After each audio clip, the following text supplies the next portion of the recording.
Dr. Joseph Martin here again.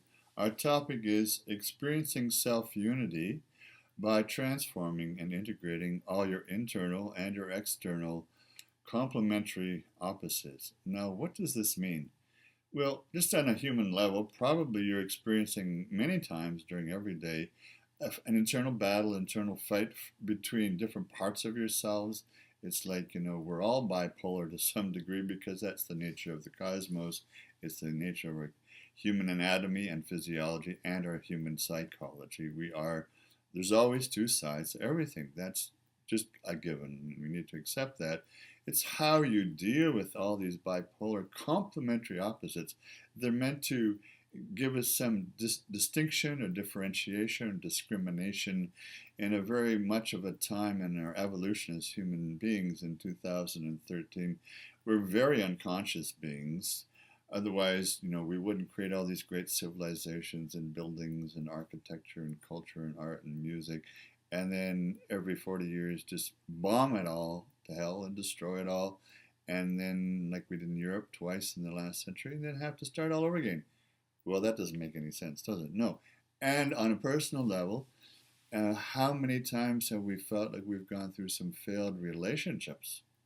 Not just with ourselves when we've tried to start a business or get a job or learn some skills and failed more and more and lost the skill set or didn't achieve it or lost the job or lost our interest.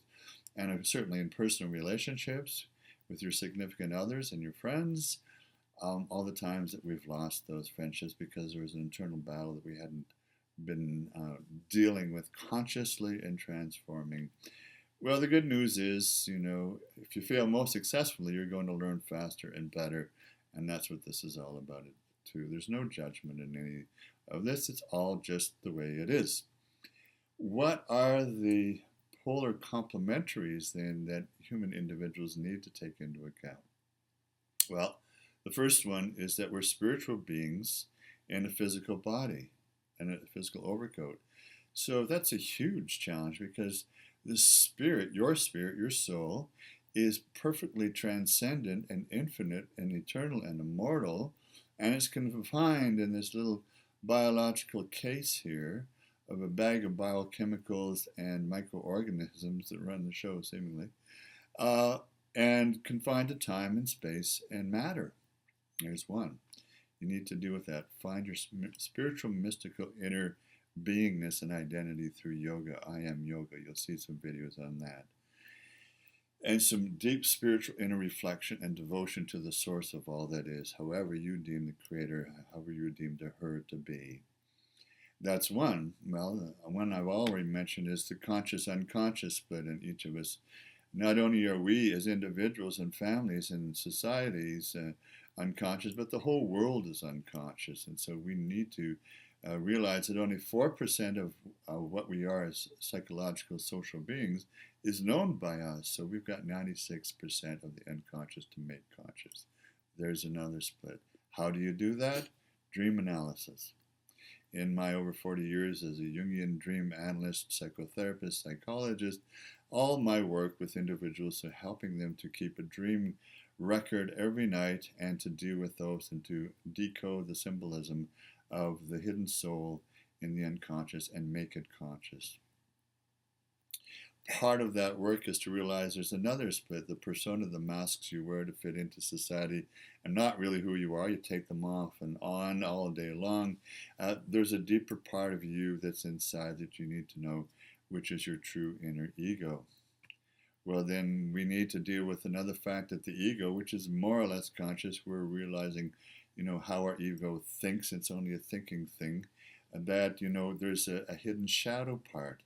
And the shadow comes up to us through the way that we have reactions, not proactions in life, and how we project all our dark side or our evil onto other cultures or religions or people that we seemingly don't like, but they're actually just a part of us, and they're mirroring something for us to bring back into ourselves and to own and to deal with and humbly accept and transform.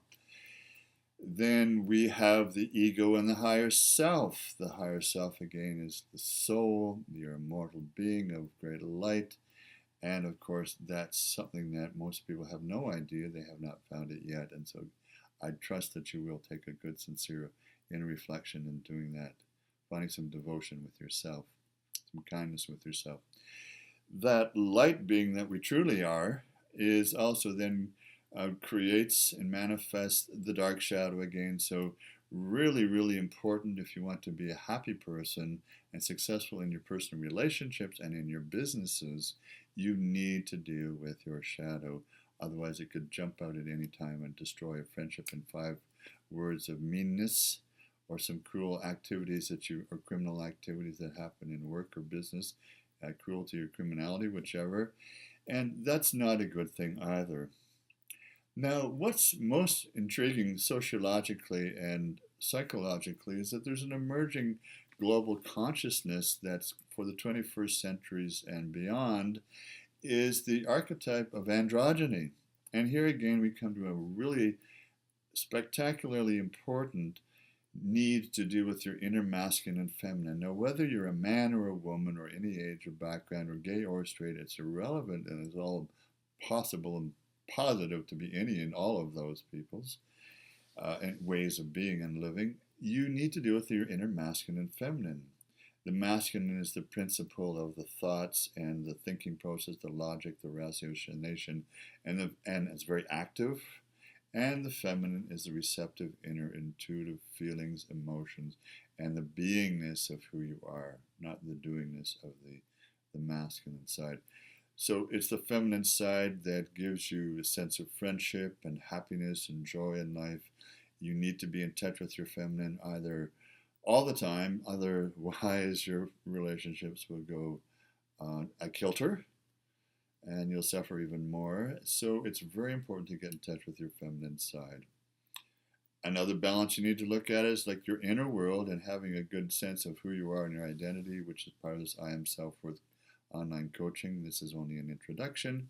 And then how you express that and experience yourself vis-a-vis healthy boundaries between your inner world, your inner self, and the outer external circumstances, people, events, activities, and so on. All of these are very important. For some of us, for various reasons, misogyny, hating the feminine, hating women, has been an issue, whether it's your conscious attitude or it's your unconscious attitude. It is important to look at this and to deal with this and learn to love the feminine side. Of course, this is an issue for most young men and older men. And then also learn to love the feminine in women and men outside of you. And the same with homophobia. Our society is completely homophobic still, even though we have gay marriage in Canada and about 17 other nations in the world, where lesbians, transvestites, gay men, and so on, and bisexuals are able to feel free about living the lifestyle that they choose. This internalized homophobia that gay and lesbian people have, but also just raised in a society, certainly in high schools in the Western and Eastern civilizations or worlds, where this is a major issue. Basically, it means that you're not able to accept yourself as a man yet, or the masculine side of yourself. So homophobia can be transmuted and transformed into homophilia, which is just the love of yourself, primarily, firstly, and then the love of other men and women, of course, too, the masculine side of other women. How do you do this? You need to perhaps choose to go see a counselor, a coach, a mentor, read books, do some journal writing, do some dream work and dream analysis. You need to take a good, clear look at your values and your attitudes and your worldview and your patterns of activity and your patterns of thinking, your patterns of emotional reactivity and your patterns of emotional just proactivity and your feelings that come up during the day when you see a certain kind of a person or you have a certain kind of feeling, and sit and just cogitate, reflect, listen, do some inner child writing and journaling, and understand that these complementary opposites in your life on all the levels we've talked about, and there are some others, are needing to come together so you can have some unity in your life, some sense of purpose and direction and goals and forward movement, so that things are actually going to take you out of the stasis of the doldrums and the anxiety of the boredom of your life and the the reactivity and the anxiety that that causes, and the sadness and anger and fear that that causes, so you can actually start to propel yourself forward and swim and enjoy the flow in a forward gaining motion and movement. It's a psychological maturation, and certainly it's a spiritual as well as a sociological maturation. Well, all parts of these come down to the very last bit, which is, this is a society by its nature is oppressive. It's oppressive of the individual and the individual's human rights and human needs. And human individuals and groups always need to fight for their liberation and for their freedoms.